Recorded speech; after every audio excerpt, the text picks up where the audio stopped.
Hello दोस्तों, welcome back to my channel. आज हम बात करेंगे कि अपनी शादीशुदा ज़िंदगी में कैसे खुश रह सकते हैं। देखिए, जब एक लड़की की शादी होती है ना, तो उसके बहुत बड़े बड़े सपने होते हैं। वो सोचती है कि मेरी जो लाइफ में लड़का आएगा वह किसी फिल्म के हीरो की तरह होगा, कोई ऐसा राजकुमार होगा, शायद मेरी हर बात मानेगा, मुझे पता नहीं कहाँ कहाँ घुमाने लेकर जाएगा और मैं जो कहूँगी वैसा ही होगा।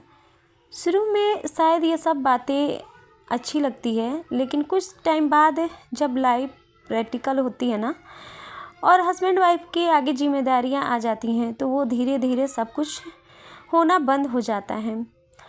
काफ़ी मेरी बहनों को मैंने ये बोलते हुए सुना है कि हमारे दोनों का आपसी झगड़े का कारण कोई तीसरा बंदा है। तो देखिए, मैं यहाँ पे एक बात बोलूँगी कि आप दोनों के बीच में अगर कोई तीसरा आदमी है और आपके बीच में झगड़ा करवा सकता है, तो आपके रिश्ते में दूरियां लेकर आ सकता है, तो फिर मुझे लगता है कि आप दोनों का रिश्ता मजबूत ही नहीं है। शुरू शुरू में शादी होती है तब बहुत अच्छा लगता है, सारी चीज़ें नई नई लगता है, लेकिन कुछ टाइम बाद आपको खुद फील हो जाता है कि यह रियल लाइफ है, जो कि प्रैक्टिकल लाइफ है। वो फिल्मी दुनिया से बिल्कुल डिफरेंट होती है। ऐसा कुछ नहीं होता जो फिल्मों में दिखाया जा रहा है।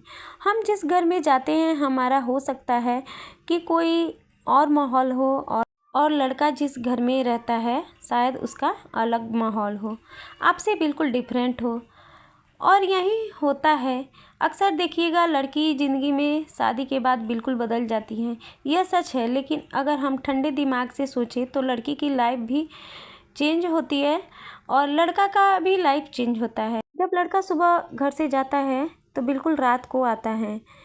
वो पता नहीं कितने लोगों की डांट भी सुनता है, कुछ अच्छे से खाता पीता भी है या नहीं, सारा दिन काम करता है। जब वो शाम को थका हारा घर को आता है, उस टाइम पे उसे किसी से झगड़े सुनने की इच्छा बिल्कुल भी नहीं होती है। सिर्फ उसे सुकून चाहिए होता है कि मैं जाकर घर पे आराम से रेस्ट करूं, और बस वहीं से झगड़ा शुरू हो जाता है। क्योंकि लड़की ससुराल में जब नई नई होती है ना, तो उसको एडजस्ट करने में काफ़ी समय लगता है, और वो चाहती है कि हर छोटी छोटी प्रॉब्लम वो अपने हस्बैंड से शेयर करे। अगर हस्बैंड उस टाइम पर सुनने की राज़ी नहीं होता है, तब वहीं से झगड़ा शुरू हो जाता है। देखिए, शादी के बाद अगर हस्बैंड वाइफ दोनों आपस में मिलकर एक वादा कर ले, कुछ भी हो जाए, किसी भी थॉट के कारण कोई भी छोटा मोटा झगड़ा हमारे आपस में हो जाए, लेकिन हम कभी भी एक दूसरे के साथ बोलना बंद नहीं करेंगे, एक दूसरे के साथ खाना पीना बंद नहीं करेंगे। क्योंकि अगर किसी दूसरे के कारण आपका आपसी जो रिश्ता है वो ख़राब होने लगता है, तो फिर औरों को भी ज़्यादा मौका मिलता है आपके बीच में दूरियां पैदा करने का। देखिए, आपसे झगड़ा होना बहुत छोटी और नॉर्मल सी बात है। हमारी माँ के साथ भी हमारा झगड़ा हो जाता है, भाई बहन के साथ झगड़ा हो जाता है, पिता के साथ झगड़ा हो जाता है, अपने बच्चों के साथ भी हो जाता है, सास ससुर के साथ भी हो जाता है। लेकिन हस्बैंड के साथ अगर छोटा मोटा झगड़ा हो भी जाता है, तो फिर रिश्ता टूटने पर क्यों आ जाता है, ये बात मुझे आज तक समझ में नहीं आई है। देखिए, यहाँ पर हो सकता है किसी बहन को बुरा भी लग सकता है, लेकिन मैं एक बात स्पष्ट बोल दूँ कि कई औरतों ने अपना घर खुद बर्बाद किया है, सिर्फ एक आदत के कारण। वो आदत है दूसरे के पास क्या है। देखिए, यह बात मैंने पहले भी किसी वीडियो में बताई है। भगवान ने सबकी किस्मत अलग अलग बनाई है। किसी को कैसा पति मिला, किसी को कैसा घर मिला, किसी के पास से गाड़ी है, कोई बिल्कुल गरीब है। तो यह सब अपनी अपनी किस्मत है। अगर आप दूसरों को यह देखकर सोचेंगे कि अगर किसी के पास से महंगा सूट देख लिया, किसी के पास बड़ी गाड़ी आई है, या किसी के हस्बैंड महंगा फ़ोन ही दिलवा दिए हैं, तो अगर आप ये सब सोचेंगे ना, तो अपने हस्बैंड को यह ताने देंगे कि देखिए वो अपनी वाइफ को कितना खुश रखता है और आप मेरे लिए कुछ नहीं करते हैं, तो फिर शायद आप अपनी ज़िंदगी को खुद बर्बाद कर रही हैं।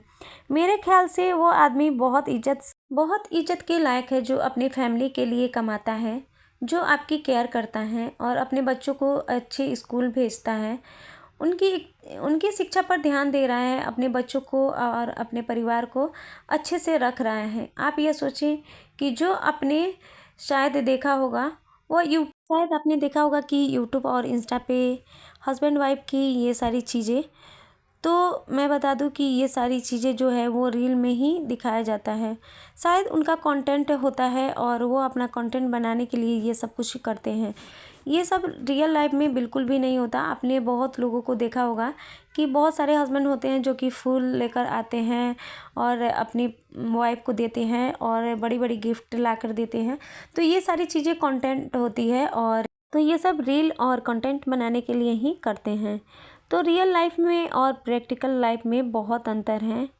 अपना घर बसाएंगे, अपनी ज़िम्मेदारी पूरी करेंगे तो फिर आपको यह फ़िल्मी चीज़ें याद नहीं आएंगी।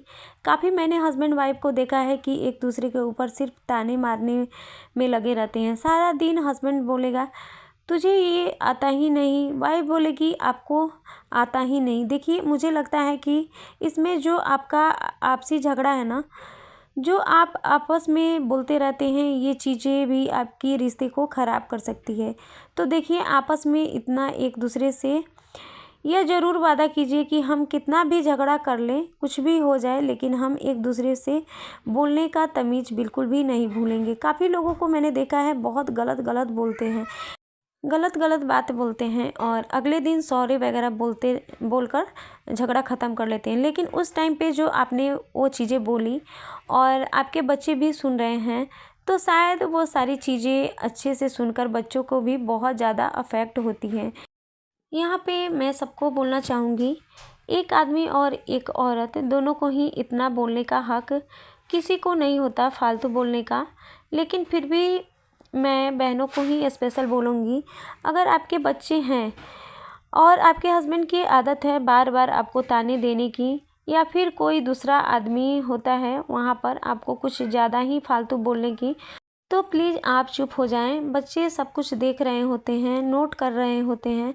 तो देखिए, बच्चों को बड़ा होने दें। बच्चे बड़े होने के बाद ज़िंदगी वैसे ही बहुत ज़िंदगी में बहुत कुछ बदल जाता है।